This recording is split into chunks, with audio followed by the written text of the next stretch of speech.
Hello YouTube and welcome back to my channel. Today, for the very first time on my YouTube channel, I'm going to make my Premier League predictions for 24-25. I'm going to start doing this annually, and at the end of every year I'll react to my initial predictions at the start of the year too. Some of you might notice this isn't my usual background. That's because I'm on holiday in Portugal at the moment. So until I go home, my background is a radiator and the side of a wardrobe. Incredible. Oh my god! Wow! Okay, enough rambling. Let's get straight into the prediction. Start in alphabetical order with Arsenal. And I'm not sure what to say because I'm an Arsenal fan. We got incredibly close to winning the league for the second season in a row, and at the time of recording, which is the 9th of August, Ricardo Calafiori is the only new transfer that's been done if you don't count the David Raya permanent deal. But is it enough to bring Arsenal to the top of the league? I'm going to say this is Arsenal's year. They are going to finish top. Call me biased, I do think Havertz can do a job as a number 9 or a false 9 depending on where Arteta decides to play him. Arsenal are definitely capable of winning the league if they just stay consistent, and this year I think they will. Moving on to Aston Villa. After losing Moussa Diaby and Douglas Luiz, they've done their absolute best to replace them. Their team's stacked now.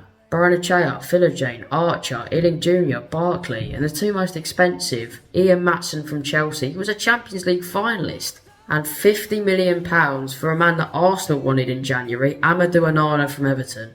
I think he's a great Douglas Luiz replacement. Unai Emery's done a smashing job as Villa boss, and he's going to continue to impress this season with his new look squad. They're going to upgrade and they're going to finish 3rd this season. Now Bournemouth is a tricky one. Most of the money they've spent this summer has gone to making loan moves permanent. Enes Ünal and Luis Sinisterra are both now permanent Bournemouth players, and with the addition of Dean Huijsen from Juventus, I think this will be a decent season for Bournemouth. Compared to the expectations of getting relegated every time, I think Andoni Iraola had a great first season as Bournemouth boss. They are going to get 10th this season. Now Brentford.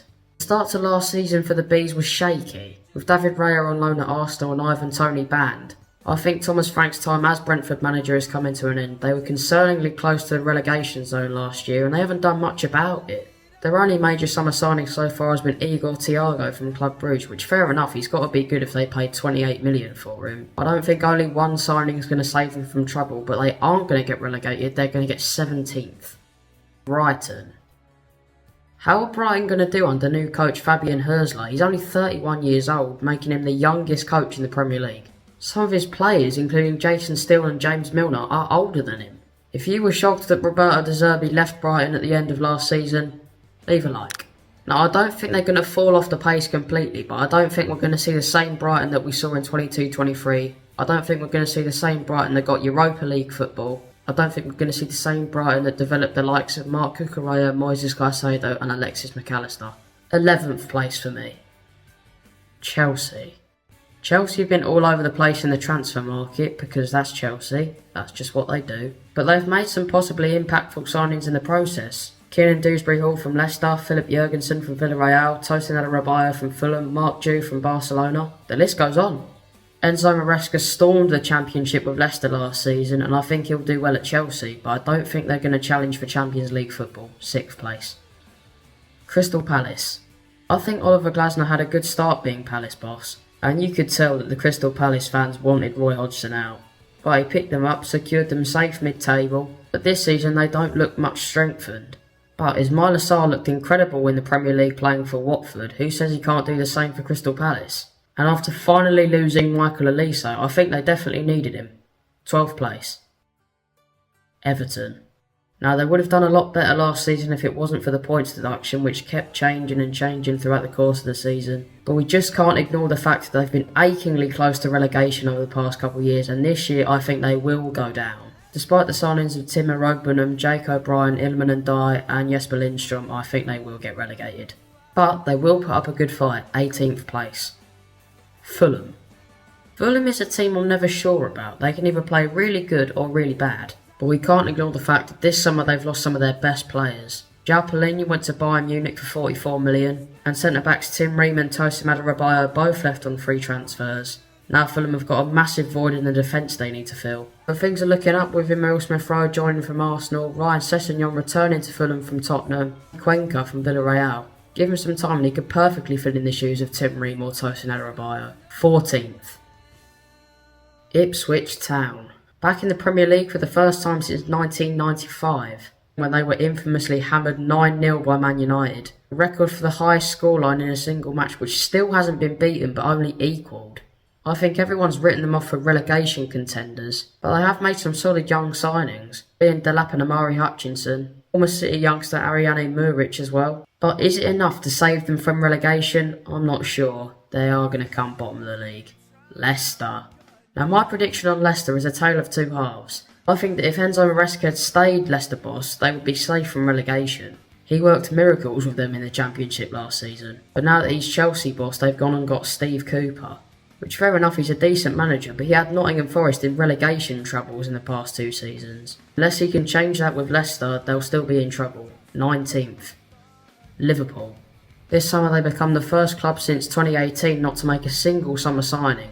And I don't think this is the only thing that's going to drag Liverpool down. I think it's the fact that Jurgen Klopp's only just left after 8 great years with the club. And I don't think Arne Slot can win Liverpool silverware straight away. It's definitely going to take time for him to fill in the shoes of Jurgen Klopp. 5th place.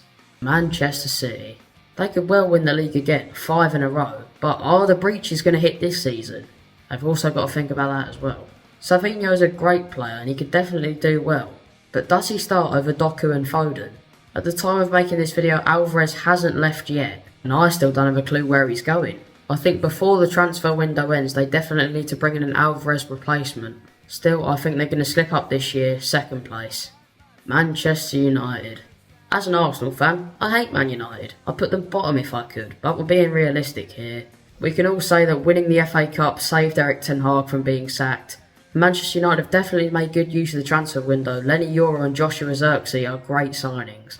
But after losing Rafael Varane and possibly Casemiro before the end of the transfer window, and now Lenny Yoro's injured as well, I just don't think Erik ten Hag can do it anymore. 7th place.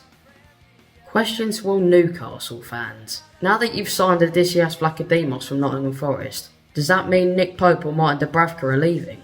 I've checked everywhere, both of them are still Newcastle players. Eddie Howe, what's the goalkeeping situation? Aside from that, they've made the Lewis Hall loan move permanent and got William Asula from Sheffield United. With Lewis Miley developing into a fine young English midfielder and Tonali coming back soon, I think this could be a good year for Newcastle. But I don't think they can push for the Champions League this season. 8th place. Nottingham Forest. I say this all the time in real life, and I'm sure some Forest fans will agree with me. Forest are relentless in the transfer window, and yet all their signings can't seem to save them from relegation trouble. In 22-23 they had Dean Henderson in goal for the first part of the season and Keylor Navas in goal for the second half of the season, and they still nearly went down. And even last season, Ibrahim Sangare could have easily been a marquee signing for a Big Six club. The man who took the penalty to win Argentina the World Cup, Gonzalo Montiel, was on loan at Forest last season. The man who scored corner taken quickly and would go on to score in the Champions League final, former Liverpool forward Divock Origi, was on loan at Forest last season. And this season hasn't been much different, but it has been less relentless. £35 million for Elliot Anderson seems a bit over the top to me. But they have strengthened their side after losing Odysseas Vlachodimos, Orel Mangala and Moussa Niakate. Jota Silva, Marko Stamanic, Nikola Milenkovic and Carlos Miguel seem like solid signings. 15th. Southampton. Now it's hard to say that Southampton are going to get relegated, as they've made good use of the transfer window. Finn Downs from West Ham, Ben Brereton Diaz from Villarreal, he was previously on loan at Sheffield United, and Taylor Harwood-Bellis at centre-back. He's had a couple loan spells away from Man City and now he looks class. And they've even added veterans Charlie Taylor and Adam Lallana to their ranks. 16th. The smallest club in North London, Tottenham Hotspur. I will admit, at the start of the season I was scared that Tottenham were going to challenge for a trophy, until November where they f***ed everything up. Nevertheless, Ange Postecoglou had a great first season as Tottenham manager. And this summer they've signed some quality young players. Archie Gray from Leeds, star young player. Lucas Bergvall from Djurgårdens has to be a solid player. And potentially Heung-min Son's region, Min Hyuk Yang, joining in January. I hate to say it, but Tottenham are going to get 4th place. West Ham United. They've had a crazy transfer window as well. They've brought in the likes of Max Kilman, Crescencio Somerville, Nicholas Fulkrug, Wes Foderingham, Guido Rodriguez and Luis Guilherme. And after losing Saïd Benrahma to Lyon, they're definitely going to need cover on the left wing. Both Somerville and Guilherme can easily fill in his shoes. 9th place. Last but not least, Wolves. And looking back at the Premier League table, I could have sworn Wolves finished higher than 14th. I think Gary O'Neill's a great manager. He was great at Bournemouth. He had a good first season at Wolves. He brought the best out of players like Totti and Hwang Hee-chan. I think Wolves can push further this season. 13th. So those are my Premier League predictions. Remember, I will be reacting to this Premier League prediction at the end of the season, so stay tuned for then. Leave a like, subscribe. I'll see you in the next video.